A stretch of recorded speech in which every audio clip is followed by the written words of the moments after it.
Hello guys, আসসালামু আলাইকুম। আজ 3 দিন ধরে ভাতের লোকে দেখা নাই।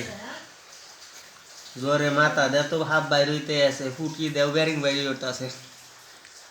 এই যে এখন পিলাম মুড়ি লই শিখাইবার লাগি। সবাই আমার লাগি দহর ভাই আল্লাহ আমার যেন সুস্থতার ডেমত দান করে। মানুষের লোকে ভাব টাপ করলাম।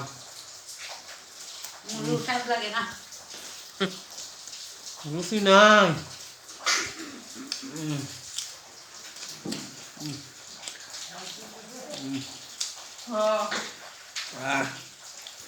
দরের টেলায় কিছুই খাইবার পারি না,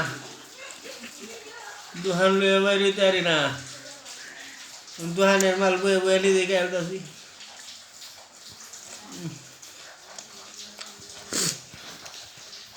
খাইতে হারলেও তো হইতো খাবার পারি না, রুচি নাই, সব তেতা লাগে।